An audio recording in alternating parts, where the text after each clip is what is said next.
Bonjour chers amis, ravi encore une fois de vous retrouver pour partager cette parole. C'est déjà l'avant-dernière leçon de ce trimestre, le temps passe très très vite, mais nous sommes toujours heureux ici, mes invités aussi que je vous présenterai dans quelques secondes, eh bien d'échanger, donc munissez-vous de tout ce qu'il faut pour partir sur ce chemin avec qui?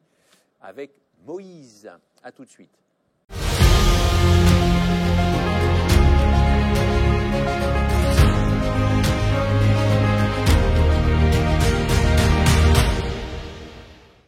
Eh bien, de nouveau avec mes invités, David Petit-Frère. Oui, mon très cher Michel. Bonjour. Quel plaisir. Bonjour, une bonne rentrée déjà. Excellent, on est en pleine forme. En pleine forme. Wilfried. Ça va, on est en plein dedans, ça va. En plein dedans. Eh bien, écoutez, j'espère que c'est le cas aussi pour vous. Beaucoup de courage, beaucoup de force, beaucoup de prières pour cette rentrée, des petits, des moins grands, des plus grands. En tout cas, nous sommes ravis de vous retrouver pour la leçon numéro 12, « Fais-moi voir ta gloire ». Alors nous allons rentrer vraiment, je l'espère, dans les détails de cette vie de Moïse, entre autres, et fascinante en tout cas, et nous allons essayer peut-être de disséquer avec nos mots à nous, mais nous allons d'abord demander à David de nous introduire dans la prière. Unissons-nous dans la prière. Notre Dieu et notre Seigneur, tu es fascinant et tu veux nous fasciner encore avec ta parole, avec tes enseignements, mais qu'il ne reste pas des connaissances bibliques et livresques, mais que nous les mettions surtout en pratique et dans notre relation avec les autres et notre relation avec toi. Au nom de Jésus, Amen. Amen. Amen. Oui, je vous disais, fais-moi voir ta gloire. Est-ce que David, tu veux bien lire le verset qui nous est proposé, Exode 34, 6 et 7, selon la version Darby. Je précise que c'est la même que la King James, parce que vous allez voir quelque chose qui a peut-être pu vous interpeller. Par contre, je n'ai pas la Darby, j'ai la NBS. Alors, prends la NBS. Donc 34, voilà. Verset 6 et 7. 6 et 7. Verset à mémoriser. Le Seigneur passa devant lui en proclamant: le Seigneur, l'Éternel, Dieu compatissant et clément, patient et grand par la fidélité et la loyauté, qui conserve sa fidélité jusqu'à la 1000e génération, qui pardonne la faute, la transgression et le péché, mais qui ne tient pas le coupable pour innocent, qui fait rendre des comptes aux fils et aux petits-fils pour la faute des pères, jusqu'à la 3e et à la 4e génération. Alors, très bien. Moi, je vous ai dit ça parce que dans la version Darby, celle qui nous est proposée dans le questionnaire, il y a le verbe visiter et non pas punir. Et en regardant, c'est pareil dans la King James, qui est souvent, on va dire, une référence aussi, et qui visite l'iniquité des pères sur les fils. Alors, ce n'est pas l'objet de la leçon. Peut-être qu'on aura l'occasion de parler de cette visitation, parce que très souvent, c'est punir. Mais moi, j'ai une première question, Wilfried. Si tu avais en un ou deux mots, adjectifs ou pas, à définir la vie de Moïse, parce que nous allons tout de suite voir sa vie. Qu'est-ce qui te marque le plus chez cet homme? Son courage. Courage. Dans la vraie définition du courage qui est qu'on a peur, des fois on ne comprend pas, mais on avance quand même. Très bien. Le courage. Courage. Absolument. David. Eh bien, tu sais, le personnage de Moïse, c'est je suis vraiment béat devant cette palette. J'aurais pu retenir la consécration, j'aurais pu retenir la passion, sa détermination. Je retiens aussi sa vulnérabilité qui montre un être imparfait. Mais je retiens son altruisme.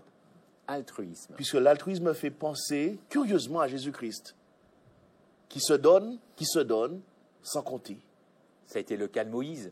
Totalement. Il en a affronté des affaires et des Totalement. histoires. Et je me rappelle de cet épisode où il est sur la montagne, où nous avons cette image qui semble très humaine, et c'est par sa passion, et il dit à Dieu, non, si tu enlèves, oui. Mais nous y reviendrons. Ah oui, parce que là, c'est vraiment l'incarnation de l'amour agapé, ça. Tout à fait. Cette affaire-là. Alors, on a beaucoup de choses à se dire, et toujours comme d'habitude, peu de temps. Fais-moi voir ta gloire. Alors, j'espère que vous avez fait votre leçon. C'est pour ça qu'on va un petit peu avancer. Moi, j'ai une question pour Wilfried et pour David aussi. Peut-on vraiment connaître Dieu ou peut-on chercher à mieux le connaître? J'aime beaucoup ta question. Ben, c'est gentil, je suis gâté avec vous. Parce que qui peut connaître Dieu? Sachant Dieu- que connaître, c'est très puissant en hébreu. Hein. Voilà. C'est les entrailles, c'est l'utérus, c'est la matrice. Hein. D'accord. Qui peut le connaître? Ben, je ne sais pas, je pose la question. Dieu, si un homme aujourd'hui dit « je connais Dieu », ça voudrait dire que Dieu n'est plus Dieu. Parce que Dieu est au-dessus de nous. Absolument. Dieu se révèle à nous. Le mot révéler n'est pas trop fort parce qu'on ne peut pas accéder à cela. Donc il est obligé de se révéler à nous. Donc maintenant, ce qui est intéressant, c'est qu'il se laisse connaître au travers de toutes ces révélations. Il nous emmène à le connaître. Et au travers des différentes expériences que nous vivons, nous apprenons à le connaître. Ouais. Mais un homme se réveille un matin et dire « je connais Dieu », C'est péremptoire un peu. Hein. C'est très péremptoire. c'est limite si cet homme ne dit pas « je suis l'égal de Dieu ». Absolument, absolument. C'est pas possible. Tu partages le Absolument, même avis? Oui. Et dans la philosophie occidentale, j'aime beaucoup cet adage qui dit que donner un nom à quelque chose ou à quelqu'un, c'est le posséder, c'est l'englober. Durant les siècles, on a tenté de donner des noms à Dieu. Et pourtant, comment est-ce que l'infiniment petit, et je dirais même déchu, que je suis, que nous sommes, Oui. peut-il aborder l'immensité, l'absolu, si l'absolu ne se laisse pas approcher ou se rapproche de nous? C'est pour ça qu'il est question de cette fameuse tente de la rencontre. Tout à fait. Et encore une fois, nous le disions il n'y a pas très longtemps, cette relation. Dites-moi, qu'est-ce que vous pensez si je vous dis que Moïse voulait, souhaitait, désirait une relation fusionnelle avec Dieu? Parce qu'au fond, qu'est-ce qui se cache derrière « fais-moi voir ta gloire » Est-ce qu'on peut parler de fusion, ou est-ce que c'est trop fort selon vous, ou en tout cas de complicité, d'intimité, car vous avez quand même remarqué dans cette leçon que Moïse veut vraiment, vraiment, vraiment connaître Dieu, et Dieu vraiment, vraiment, vraiment veut se laisser connaître. Est-ce qu'on peut résumer ça Oui, je suis d'accord. Parce que vraiment, là, on a deux volontés qui se rencontrent. Cette tente de la rencontre, qu'est-ce que vous en pensez? fait. Je serai là, Alors, tu me trouveras là. Je vais tenter une démonstration qui ne vaudra que ce qu'elle vaudra. Essayez de me suivre, les amis. Et vous qui nous regardez, tu l'as parlé tout à l'heure, la notion de connaissance, et il faut que nous nous référencions peut-être à la première occurrence, c'est-à-dire la première fois que le terme apparaît dans la Bible. Et nous le voyons que c'est dans la Genèse où Adam connu Ève, Ish connu Isha. Il y a cette rencontre physique qui va devenir même fusionnelle, et où les deux êtres vont véritablement former un. 1 plus 1 va donner 1. Okay? Donc, nous partons du spirituel pour arriver au physique.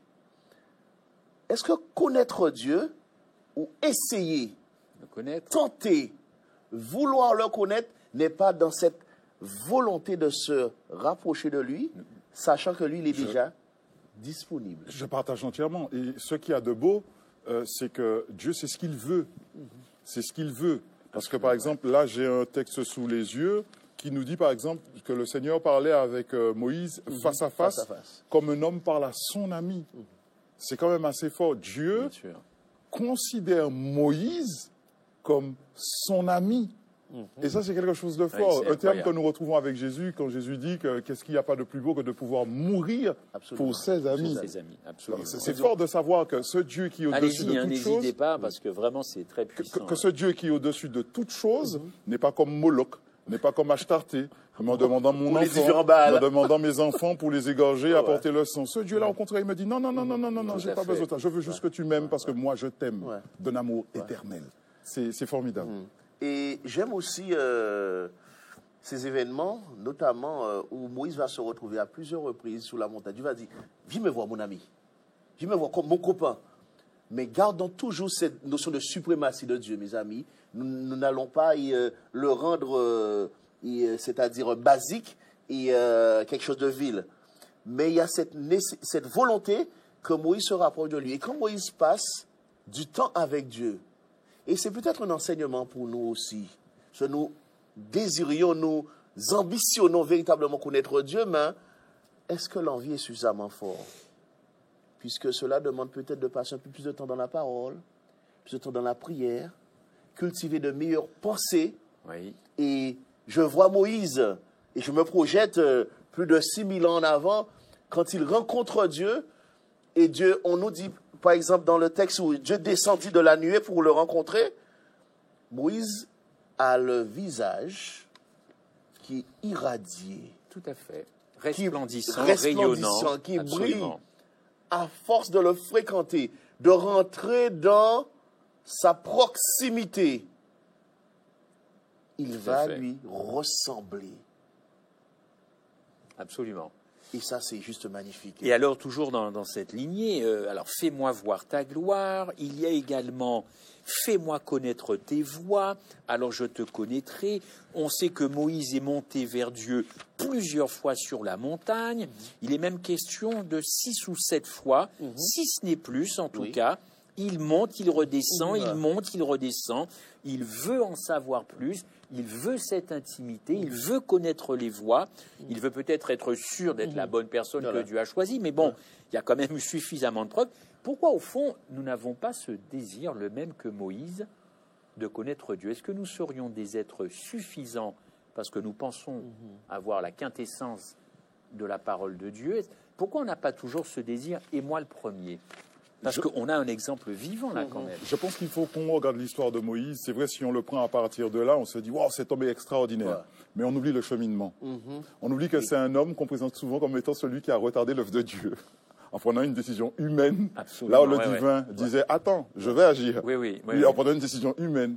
On oublie que c'est celui aussi qui, lorsqu'il était du côté de chez Jéthro, et que Dieu l'a appelé sur la montagne, que c'est celui qui a dit au Seigneur, mais je ne sais pas parler, mais tout à fait. Moi, mais qui suis-je pour aller devant Pharaon? Parce qu'il pensait encore aux moyens humains. Donc Moïse est passé quand même par un certain cheminement avec Dieu. On oublie qu'il a failli perdre la vie et que c'est Dieu lui-même qui a failli lui prendre la vie, parce que lorsque Dieu lui avait demandé de circoncire son fils, et que sa femme a fait quelque chose qui pour moi est extraordinaire, que Dieu a accepté. On oublie toutes ces petites choses qui font l'homme Moïse à ce stade-là. Dans son entièreté. Dans son entièreté. Donc Moïse est passé quand même par un cheminement. Et dans tout ce cheminement où on le voit comme ce super-homme, j'ai pas envie qu'on oublie qu'il reste faillible. Rappelez-vous l'épisode où il a perdu sa sœur, où le peuple ne le laisse pas faire son deuil. Et après lui, pour cette histoire d'eau, et qu'il va, il frappe le rocher. C'est ce qui lui a privé de la... Le peuple avait cette vision un peu comme nous, Moïse le grand homme. Moïse le grand homme, il peut pas être en deuil de sa sœur qu'il vient de perdre. Il peut pas vivre ce deuil. Il n'a pas le droit de vivre ce deuil, ce Moïse. Hein? Je vois mes collègues pasteurs dire, enfin, quelqu'un qui dit la vérité. Parce que les pasteurs se retrouvent souvent dans cette situation. Un pasteur n'a pas le droit d'être en retard. Il n'a pas le droit de ceci. Il n'a pas le droit de cela. Nous sommes faillibles. Et ce côté faillible est ressorti lorsqu'il a frappé ce rocher. Vous voyez ce que je veux dire? Donc, Moïse est passé par tout un cheminement avant d'arriver à ce stade. Ce qui doit nous rassurer, nous, parce que dans chaque pas que Moïse a fait avec Dieu, regardez bien, Dieu l'accompagnait. Il avait des doutes. Dieu lui a dit, ton frère Aaron est en train de venir vers toi. Mais Seigneur, je ne sais pas parler. Aaron parlera. T'inquiète pas. Mais Seigneur, je ferai. Ils arrivent devant la mer Rouge. Mais Seigneur, mais comment on va faire? Ils sont là. T'inquiète pas, arrête de t'inquiéter. Je gère. Donc, il y a tout ce cheminement qui fait qu'il grandit. Et regardez bien. On ne voit que la fin, on ne voit pas le début de l'histoire. Non, et à chaque fois, Moïse a un doute en quelque part, ou le peuple doute en quelque part, et c'est ça qui le construit. Parce qu'on voit comment Dieu répond à chaque fois. Donc, au bout d'un moment, on sort de là plus fort quand même. Tout à fait. Alors je reviens quand même à ma question, David. Ce désir, pourquoi nous ne l'avons pas toujours comme Moïse? Y compris, on a tous un cheminement, mais qu'est-ce qui fait que... Parce que, est-ce qu'on ne rechercherait pas chez Dieu qu'une connaissance intellectuelle? C'est à la fois aussi un père, une mère, un frère, un ami. Alors, entre autres. Est-ce que c'est les problèmes, le temps qui nous empêche de... Te rappelles-tu, Michel, dans les éléments significatif de Moïse, j'ai noté aussi et comme tu en as parlé, la vulnérabilité, la faiblesse, les limites. Et nous, nous sommes des êtres qui vivons dans l'état présent. Moi, pour le premier. Hein. Okay? C'est-à-dire, nous sommes dans la réalisation, dans la satisfaction, tout de suite. Et nous comprenons pourquoi certains vont dans les monastères pour ralentir un peu le temps, pour faire un peu de l'introspection. Et peut-être que, comme Moïse avait connu ses 40 ans de formation dans les plus grandes universités de l'époque, pour ensuite finir dans la plus grande école de l'époque, et qui est jusqu'à présent 40 ans, au pied de Dieu, nous avons besoin aussi de passer par ce cheminement. Et c'est quand nous sommes dans ce cheminement, quand nous sommes conscients de notre vulnérabilité, de nos limites, que je ne puis qu'avoir l'envie, et parfois même juste l'envie d'avoir envie. À ce moment-là, je me réfère à celui qui me transcende, à celui qui me dépasse, à celui qui est au-dessus de moi, pour pouvoir l'aimer. Parce que de nous-mêmes, aimer n'est que conditionnel. Et je crois que... C'est Eros, l'amour Eros. Exactement. Et même le philéo, vous voyez, c'est-à-dire, mais nous attendons toujours quelque chose En retour. en retour. Voilà. En Un retour sur investissement. Absolument. C'est ça? En fait, pour appuyer ce qu'il dit, je pense que Moïse ne voulait pas rester, pour reprendre ton terme, dans une connaissance intellectuelle de Dieu. Je pense que c'est une grosse erreur. Aujourd'hui, ça aurait été de commettre une grosse erreur. Une personne qui étudie la Bible juste pour avoir une connaissance intellectuelle de la Bible, c'est une erreur. On ne connaît pas Dieu comme cela. Mais c'est lorsque ce que nous lisons devient quelque chose de réel et de concret dans notre vie de tous les jours. Là, on expérimente Dieu. Et j'ai envie de dire que Moïse a expérimenté Dieu. Il a poussé le bouchon loin. Hein. Je reviens sur l'expérience que tu as citée tout à l'heure, quand il disait « Hé Seigneur, si tu veux pas de ce peuple, alors efface-moi aussi de ton livre de vie. » Ça, c'est très beau, ça. Le bonhomme va loin. Le bonhomme va dire à Dieu « laisse-moi voir ta gloire. » Et alors qu'à cette époque, tout homme se le disait, on le voit avec Ésaïe, qui arrivait bien plus tard. Bien sûr. Mais on sait que cette connaissance était déjà là. Malheur à moi, j'ai vu Dieu, je vais mourir. On le voit encore dans l'épisode de Daniel où ils tombent à genoux et ils ont peur. Parce que, hey, et c'est ce bonhomme qui vient et qui dit, hey, come on, man. On a vécu beaucoup de choses ensemble. Là. Voilà, peut-être qu'il serait bien qu'on se voit face à face. C'est un peu gourmand. Un peu gourmand, voilà.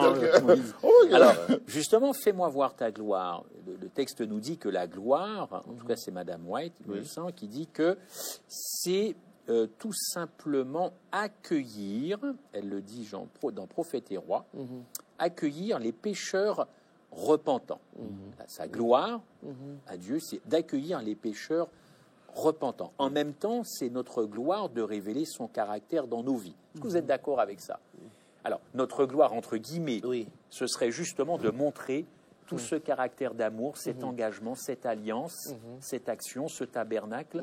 Est-ce qu'il ne nous revient pas facile à dire, aussi, tâche, j'aime pas trop ce mot-là, ça fait un peu boulot de job, mais de refléter ce que Christ est vraiment.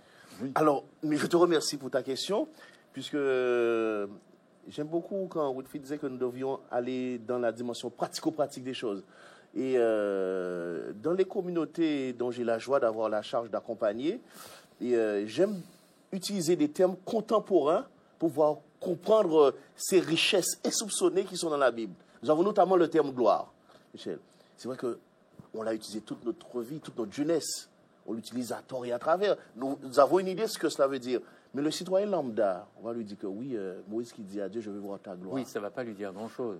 On va peut-être lui parler de la Shekinah, on va lui parler de la nuée. C'est ça. Mais moi, j'ai essayé de trouver un terme qui serait plutôt contemporain et j'ai rapproché la gloire à la dignité. C'est-à-dire, Moïse désire entrer dans l'intimité, mais voir la dignité de Dieu de la façon la plus proche. Et ça, c'est les plus hauts dignitaires. Pour les rapprocher, il faut passer ou dépasser la garde rapprochée. Absolument. Voilà. Et donc, c'est entrer dans une intimité la plus absolue. Absolument. Et si je peux continuer ta pensée, oui. rentrant dans cette intimité la plus absolue, qu'est-ce que Dieu lui dit? alors écoute-moi bien, tu vas te cacher dans la roche.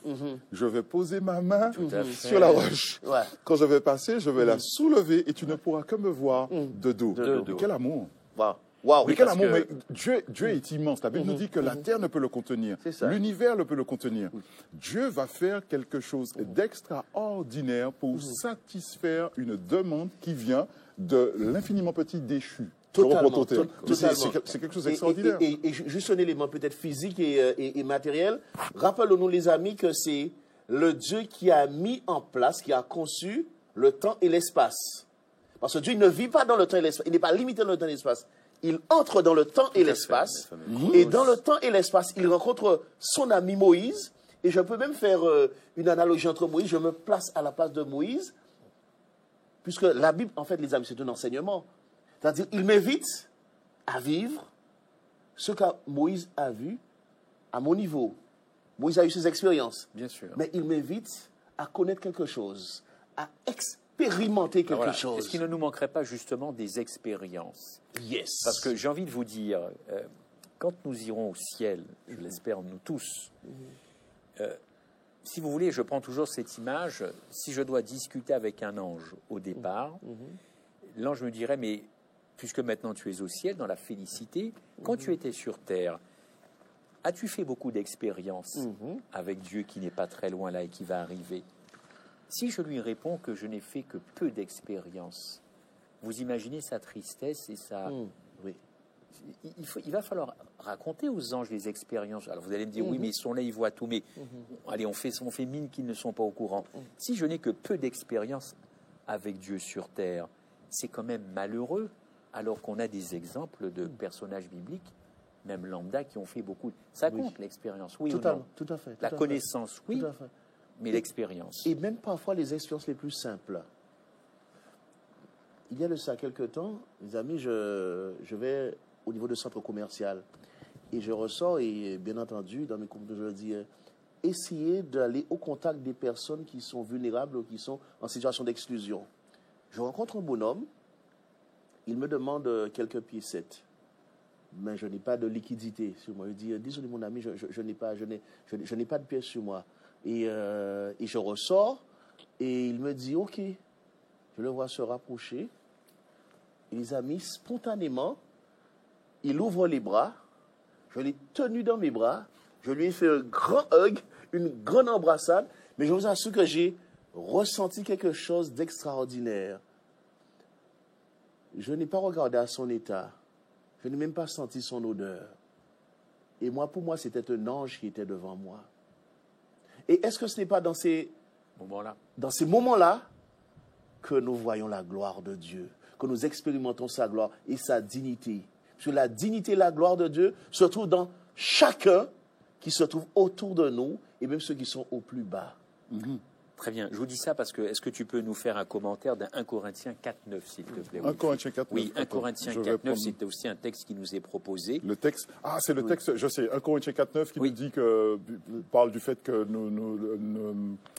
que le lien avec les hommes, il me semble, le monde, nous a exhibé, les nous anges, les apôtres, à la dernière voilà. place, comme les condamnés à mort. Nous avons été offerts en spectacle au monde, aux anges et aux humains. Nous avons été offerts en spectacle au monde, aux anges et aux humains. Ce texte devient très intéressant parce que, étant spectacle au monde, d'accord, ce sont nos témoins. Ils nous témoignent justement de la foi, de l'endurance, de la volonté, pas de souci. Mais aux anges, donc ça veut dire quoi? Il ne faut pas voir ça simplement comme les anges sont là autour de nous, ils n'interviennent pas, ils regardent. Là, ça veut dire que nous sommes en spectacle à quelque chose de beaucoup plus grand. Parce que nous sommes un peu égoïstes, nous les humains. Nous les humains, pour nous, ce qui s'est passé sur Terre, là, la chute d'Adam et Ève et tout ça, ne nous concerne que nous. Absolument. Mais nous, humains sur Terre, on n'a pas l'ombre d'une idée que cette guerre spirituelle qui prend place ici sur notre terrain a un plus grand enjeu. Il y a une dimension le règne de Dieu. Donc, tout l'univers est attentif à ce petit bout de caillou bleu qu'on appelle la Terre et regarde ce qui se passe là parce que l'issue de cela est importante pour quoi que Jésus a déjà gagné à la croix. Donc, l'issue de cela. Donc, on comprend que nos actions sur Terre, nous ne faisons pas que briller pour nos frères à l'Église, nous ne faisons pas que briller en étant un modèle pour les personnes que nous qualifions du monde, Mais au contraire, nous sommes un sujet de joie et de réjouissance pour le Seigneur au ciel. Et l'idée qui me vient, c'est Job. As-tu remarqué mon serviteur Job? Ouais, tout à fait. Absolument. As-tu remarqué mon serviteur Il est Job? pris à témoin. Ah oui. Et si tu permets, je vais encore aller dans le sens de ta démonstration. Le terme qui est dans le grec, c'est exhibé, qui a donné démonstration, mais qui a donné le terme théâtre que nous avons aussi dans la langue française. Les amis, vous voyez à quel point cela va loin? C'est Dieu qui fait un pari. Comme Job, il fait un pari. Très souvent, on parle du pari pascalien. C'est-à-dire, choisissez plutôt Dieu plutôt qu'autre chose.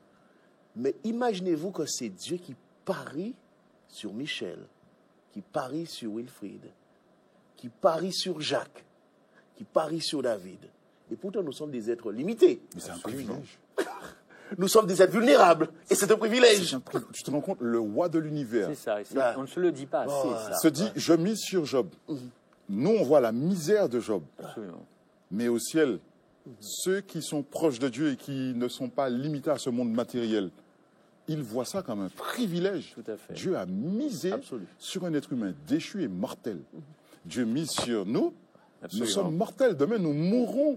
Et absolument. il n'hésite pas à miser sur nous face à quoi? C'est pour ça Face que- à des immortels, des pour ça anges que- déchus immortels. C'est Absolument. Si vous extraordinaire. permettez, le christianisme. Oui, tout C'est à ça. fait. Je ne connais pas toutes les autres religions. Oui. Il faudrait 2 ou 3 vies pour. Mais franchement, c'est quand même une religion très relationnelle, fusionnelle, Oui. incarnation. Enfin, vous voyez, il n'y a pas d'autre religion qui propose, je ne sais Oui. pas si c'est le terme approprié, mais en tout cas qui place les choses comme ça. Une incarnation, Oui, oui, c'est. Et ceux qui. un espoir, enfin autre. Ceux qui c'est- ont une pierre d'achoppement pour d'autres frères, d'autres communautés, qui trouvent impensable Mais c'est que ça. le Dieu absolu, Mais c'est ça, la transcendant, voilà, et qui a toute sa gloire, mettre cette gloire de côté, Voilà, marche pour sur venir. terre. Voilà, se déshabille, littéralement, tout à fait. marche sur terre, Marche sur terre. C'est et non inimaginable. seulement ça, mes amis, mais descend dans la terre, descend plus bas que terre, Ah oui. va dans la boue, et si vous me permettez même, les amis, va dans les excréments, puisqu'il va dans la mort c'est la putréfaction, ce qui pue, si vous me permettez l'expression, Tout à fait. pour pouvoir nous relever, parce qu'il a parié sur nous. Absolument. Et on arrive nu à la naissance. Hein. Quand on sort du ventre de notre maman, nous sommes nus. Tout à fait. À Golgotha, les pendus étaient nus. Nu. Voilà. C'est Comme la- à leur naissance. À la naissance du Christ, Voilà. il est nu. À sa mort, il Voilà, est nu. voilà. Mais Et sans seulement, dignité. Donc, quand absolument, connu, ça veut sans dire dignité, toute la. absolument. Voilà. Ouais, on a- Absolument. On terminera, parce que malheureusement, il faut qu'on se quitte. Hein, désolé. On va terminer sur un texte qui peut peut-être résumer ce que nous avons dit. Alors, 2 Pierre 3, 18. Wilfried, est-ce que tu veux bien le prendre? Et puis on Je fera un le dernier prends petit commentaire. tout 2 de Pierre suite. 3, 18. Ouais. Vous le connaissez bien, on le connaît bien. 2 Les- Pierre 3, 3, 18, 18, que voilà. je lis tout de suite, qui dit « Mais croissez dans la grâce et dans la connaissance de notre Seigneur et Sauveur Jésus-Christ. À lui soit la gloire, Gloire. maintenant et pour l'éternité. Amen. » Ça résume bien, peut-être. Hein. Si, ça Ça résume. résume pas mal. Ça Il est résume. question de connaissance, il est question de gloire, il est question aussi de rapprochement, d'éternité. Tout ça, c'est très très beau. C'est tout Et cette invitation, justement, à croître. Oui. C'est intéressant. Absolument. Croissez donc.